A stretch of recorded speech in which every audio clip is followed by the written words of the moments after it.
Someone asked me after I'd given a speech, why is it that you always talk about the moms? And there are some great dads out there. But I just kind of snarkily replied, well, in my experience, it's the moms who stick around. I have 4 children, and I had to make really impossible choices regarding my children. Back to the violent behavior in the home, you must have a safety plan for your kids and for your other kids, not just your child who has the illness. And as part of my safety plan, I had reduced custody with my younger 2 children.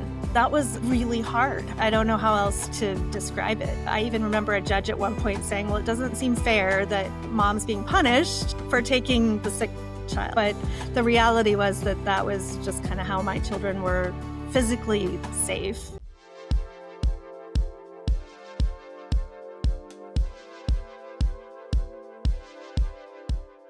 Welcome, everyone. This is Ekaterina with Trust Me Mom. And today I'd like to welcome to my show Liza Long, who is a mother advocate. And she's not only mental health advocate, she's also a fantastic author. And she wrote a really important book. I definitely have a copy. It's called The Price of Silence. And today we're going to touch on a very important and sensitive subject, mental health in kids, in children. And Liza became quite famous not by choice, but she has a really powerful story. And fortunately, during this challenging journey, she now can probably share a more positive story with a good outcome. But I definitely want to ask Liza a lot of questions about what happened to her family, how she coped, and what kind of skills she acquired during some of the challenging times, and hopefully inspire other parents who are in this position right now to keep going, keep helping themselves and their children. Liza, welcome. Well, thank you so much, Ekaterina, and thank you for all the amazing work you do with Trust Me Mom. It's so great to have these online support communities, just a place to reach out and find out you're not alone. Because that's really the message moms need, right? So let's first talk about your story, how it all started, and what essays you wrote that broke the internet. Yeah. So I think I was the most hated mom on the internet for about 15 minutes. There have been others since, so I'm not alone in that company. Yeah, my story starts with my beautiful children, but in terms of how I came to be a mental health advocate, very much an accidental advocate, it starts on the tragic day of the Newtown shootings in Connecticut in 2012. And that day, my second child had just been taken to a mental hospital undiagnosed with symptoms, but we weren't sure what was wrong. Just very complicated symptoms. I know a lot of parents can relate. She was 13 at the time. I wrote about her as my son, but she's actually my daughter. Like so many parents, I just felt completely frustrated. And when I heard about the Newtown shootings, I'd just gotten off the phone with her caseworker who had said, we need to charge her with a crime again so that she can get the level of services that she needs. And people didn't want to believe me that this is how it works, but this is how it works then and still, unfortunately, now. So in order to get my child mental health care, I was going to have her charged with a crime. And she's just the sweetest, stuffed animal loving, Harry Potter loving kid. And when I heard about those first graders dead and the 6 educators and a mom and her son, something in me just snapped, just broke. And I think, I live in Boise, Idaho. I was kind of probably more known for my academic career. I sat on boards, PTA, that kind of mom. That was our public facing image, but we were living this really hard reality. So I sat down and wrote my family's truth. And I blogged anonymously, like a lot of moms who blogged about mental illness. And the blog went kind of viral I entitled it Thinking the Unthinkable. But my friend, Nate Hoffman, we're still friends, so that says a lot. He edited a magazine called The Blue Review at Boise State at the time. And he reached out and he knew my family in the situation. So he knew it was me. He said, Liza, I really think you ought to put your name on that story. So many families are going through what you're going through, and this could make a real difference in the conversation.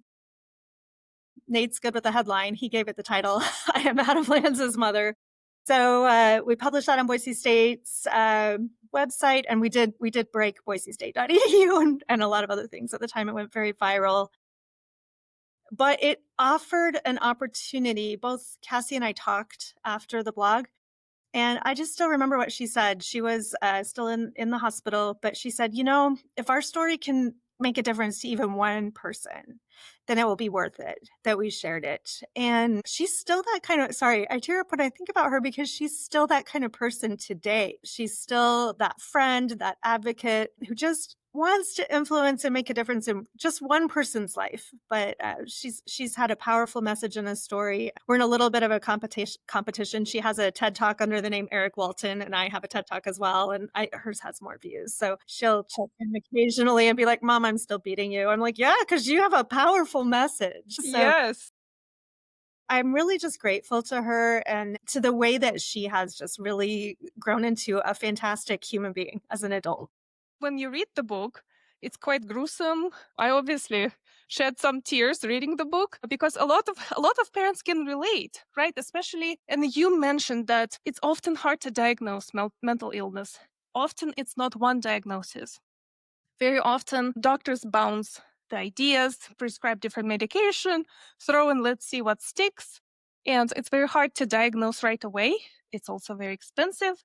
For example, in your Yes. case with occupational therapy, they only had 20 visits per year, even though it's so effective, or how you had to see the specialist in New York who finally prescribed the right medication, but it was probably the cost of a paycheck, right? That's not the reality for a lot of parents. They just don't have, I feel like I was very fortunate to have a good job, have good health insurance, all of these things. And I wonder how it's even possible for some families to Yes. make it Yes, or they may not even be aware what resources are available. Maybe sometimes there are some funded programs by government, but grants.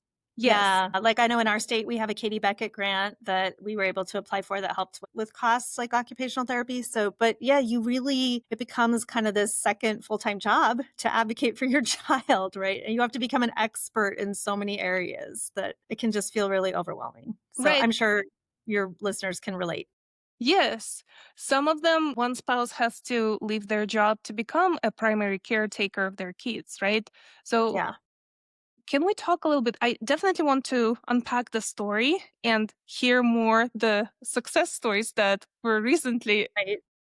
happening. But then while you were in the midst of it, and there's a story about another couple with three children and how one of the spouses fantasized that, oh, I wish the spouse left me and took the kids away and I'll be free, right? And so many Right. parents are in this position. We all love our kids. We want to, Yes. but it becomes so overwhelming where it's literally either new exhausted moms who are so tired they're fantasizing about being hit by a bus and be in the hospital so they can finally rest, or if there's a kid with severe mental illness and aggressive behavior, that's another kind of fantasy that is common for many of the parents where somebody just take this pain away so I can finally recover. So let's talk about how it can impact families and marriages. And you are obviously an advocate who saw a lot of families. You volunteer with NAMI, the National Alliance on Mental Illness, and you are very active in different organizations. Or maybe you can speak from your personal experience, whatever you're comfortable sharing. So let's talk about how it impacts marriages. Well, I will say at one point, someone asked me after I'd given a speech, "Why is it that you always talk about the moms?" And there are some great dads out there. So I'm going to throw that out there first. There's some great dads. But I just kind of snarkily replied, "Well, in my experience, it's the moms who stick around." And that was my experience. I was the mom, I stuck around. I have four children, and I had to make, I think, just some really impossible choices regarding my children. Back to the violent behavior in the home, you must have a safety plan for your kids and for your other kids, not just your child who has the illness. And as part of my safety plan, I had reduced custody with my younger two children. And that was really hard. I don't know how else to describe it. I even remember a judge at one point saying, "Well, it doesn't seem fair that mom's being punished for taking the sick child." Right? But the reality was that that was just kind of how my children were physically safe. And it's interesting because we were going through that situation with Cassie and the violent behavior, but then my youngest, while they were in a high school, they were diagnosed with autism spectrum disorder, and I ended up with that child as well, full time. I think, for whatever reason, their father just felt like if they were too much trouble, I would just step in and take care of them. But I felt like grateful in some ways, especially with my youngest, because I'd lost that time when they were younger. And then I was able to really help to get them on the right track for college. So I think if you're in Idaho, I just have to put in a quick plug for the University of Idaho's Raven Scholars Program. We've mentioned specialized schooling, Ekaterina. Like sometimes you can find the right school for your child. This college is the right child if you, or the right school if you have a child with autism. Raven Scholars is a comprehensive support for kids with autism at the college level. And Sam has flourished. They have just 3 semesters left to finish. Nice. Yeah. So yeah, that's the one. Oddly enough, not Cassie, not my daughter I wrote about, but Sam was the one I thought, well, I don't know if they're going to be able to make it. And they've totally thrived. So yeah, supports are so great. Yes, such an inspiration. But I remember you quoted one study from 2004 in your book that raising a child with autism could be similar to the stress a person Yes. in a war zone Yeah. experiences. Yeah. Yeah. Parents who are in those shoes, who are witnessing their autistic child throwing away clothing from the second floor of the house, or banging their head against the door, or chasing someone with a knife. Yes, it's Or extremely. running. Like some of our kids run into traffic or like these just really terrifying situations. Yeah, I think one thing that really helped me that I didn't know about when I started my journey was respite care. So I do recommend that your listeners, usually through your Department of Health and Welfare, you can get more information. Or if you have like a Federation of Families organization or even NAMI, you should be able to find some information about what respite care looks like in your state. If you have a child with autism, with juvenile bipolar disorder, this can just be a game changer where you just have a few hours to yourself, right? Just to regroup. So definitely important. But impact on marriages, I don't honestly fault parents. It's tough, right? It's just a tough situation. So I don't actually blame my children's father. I think I've been able to come at that from a place of compassion that might have taken me a few years to get there. But at the end, I was really grateful that I had the chance to parent those children. So they're great kids. Yes, and what's interesting, if you have a child who had mental illness or some kind of a challenging behavior, you would have completely different expectations from the biological parent than if the family fell apart, you remarried, and it's a new step parent. Because there's that expectation we're both equally contributing to this versus it's a new person stepping in and you already know how difficult the family dynamic could be. So then you're grateful for any kindness or any support you're getting from that new spouse, right? Yeah, I think so. It's a tricky situation and it makes it tricky to really, I mean, to date, right? Like how do you date if you have a job like that? To say, well, there's me and then I come along with this very intense but very worth it baggage, Yeah. right? Yeah. Yes, and some conversations at NAMI, typically it's a support group for parents, and you can hear a lot of stories like that. Either spouses are Mhm. together, but they're just holding together and it's really hard, or those who could not sustain their marriage and trying to date. And typically it's very, very difficult to find Yeah. a new partner. Uh, Yeah. Yeah. and I also want to mention that usually parents of easy children give themselves too much credit for their phenomenal parenting, and parents of very difficult children typically blame themselves too much. So, can we touch on that? Give them a little bit of hope that you're doing the best you can, and it's Well, not your yeah. fault 100% of the time. I feel like I have an interesting perspective on this because I have 2 very easy children and then 2 who are more challenging. I love all 4 of them. They're all amazing kids. But, I remember, I think I wrote about it in the book. My oldest child, he's actually finishing up an astrophysics PhD this year. So, concert pianist, great kid. I would go from awards ceremonies celebrating him for being the top student in whatever to jail for my second child. So Yes. it was really interesting to me that in both cases, like with the star kid or whatever, and then the challenging kid, people would ascribe that to me. So I was this amazing mom over in space A, and then 30 minutes later, I was like needing court ordered parenting classes, right? It's not your fault if you're a mom. It's not your fault. You're doing your best. And I did always just find that really interesting. And by the way, I don't take credit for my son's successes either, right? Like he's just an extraordinary person. I tried to stay out of his way. And I don't blame myself for Cassie's illness because it's a mental illness. It's not anything she deserved or that I caused, or although there is a chapter in the book where like, just because I'm a mom, right, I obsessed over whether I had caused it. And if that's you as a mom and you're rethinking your whole pregnancy and everything you took, that's common. But it's not our fault. We're just doing our best, right? Yes. So if we could all just like think in terms of bringing each other a casserole instead of like pointing the fingers of blame, I think some of it, Ekaterina, especially from parents of kids who I guess you said are easier, they are a little bit afraid, right? Like it's easier to assume that I was a bad mom for Cassie than to assume that, oh, this could actually happen to me. This could happen to anyone, Hmm. right? Which is the truth. It could happen to anyone. Yes, So yeah. exactly. So let's talk about when in this very difficult times that you survived, persevered, when did it become easier and more enjoyable? So can you walk us through that entire journey trajectory? That's such a good question. Someone asked me that once. They said, how did you survive that time? Because I had these kids, I wrote the book, and when people wonder how I wrote the book, well, I lost my younger two children for a year. That's how I wrote it. That book was a lifesaver for me, having that project to work on. My doctorate is actually in organizational leadership. I was working on that at the same time, so I was very interested in the multiple systems that fail families like mine, and then ended up, pursuing that for my dissertation research, looking at how family can advocate better for their kids. But I honestly have very little memory of it, Ekaterina. I think someone asked me that. I said, "Well, what were my options?" Yes.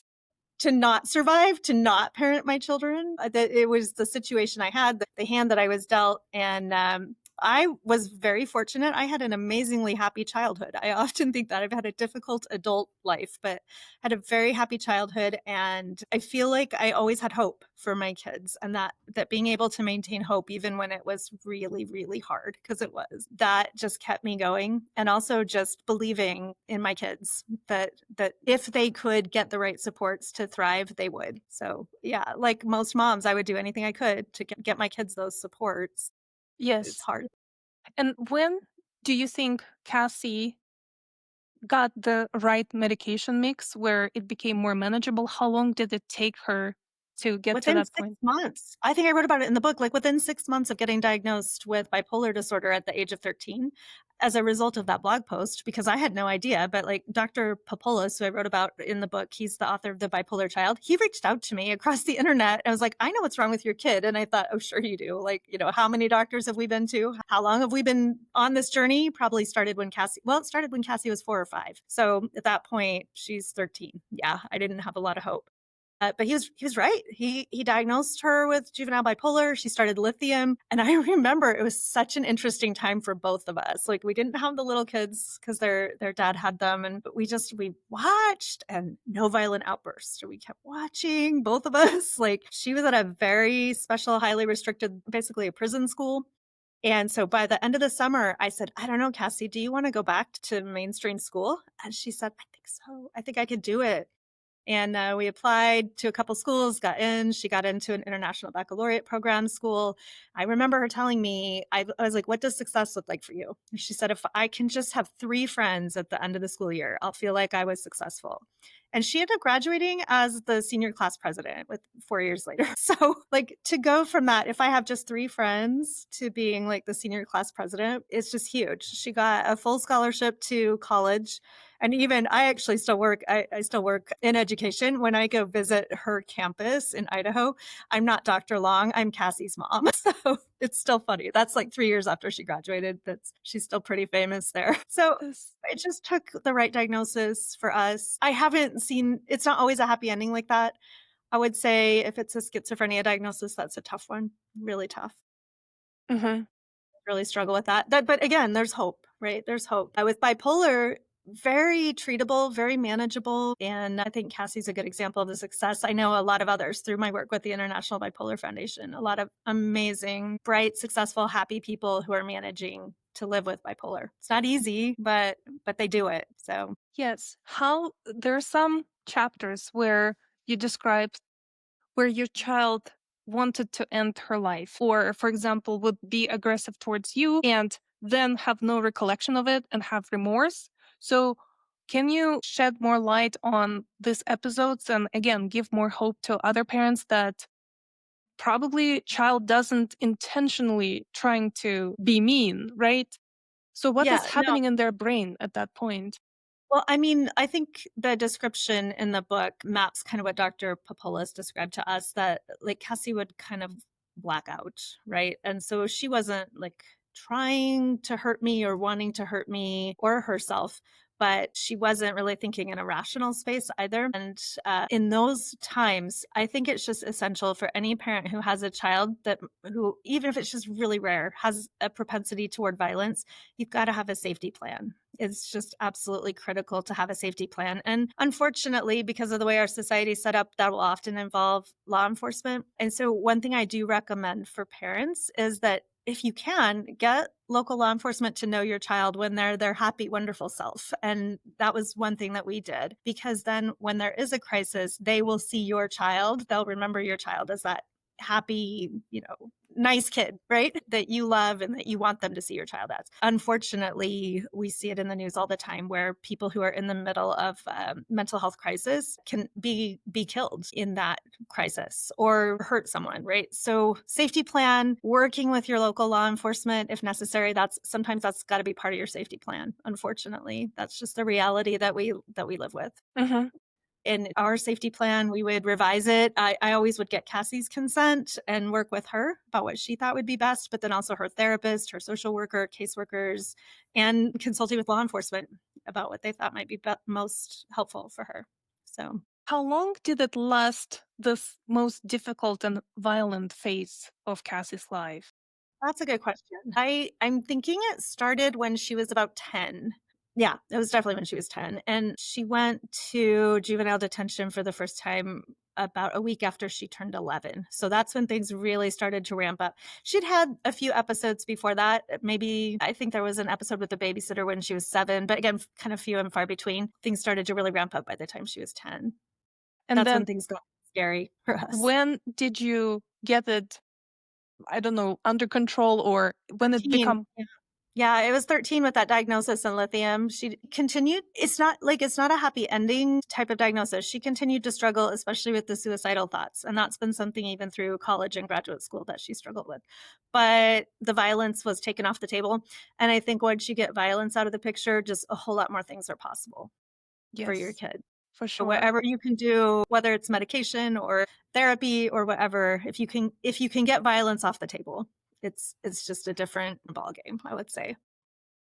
Would you Yeah. be comfortable sharing some of the processes that were happening where she recognized she might want to transition? I don't, she's so funny. She just really came out one day too. It was funny. We had an interesting conversation because, I think if you're a mom, you're like, well, I would have seen something, but we had just a really funny conversation about it because I was like, well, gosh, Cassie, I never really like got that vibe from you. And she was like, well, to be fair, mom, we had a lot of other things on our plate. I was like, that is so true, right? Like she said that for her, like really once her mental health stabilized, she was able to really explore who she was and what she wanted out of life. And I thought that was powerful as well, right? Like that, and she does have an autism diagnosis. So maybe some of your listeners know there's a correlation at least between autism spectrum disorder and transgender identity that's been documented since the 1990s. So I think, part of the brain, they just don't see gender the way that maybe we do.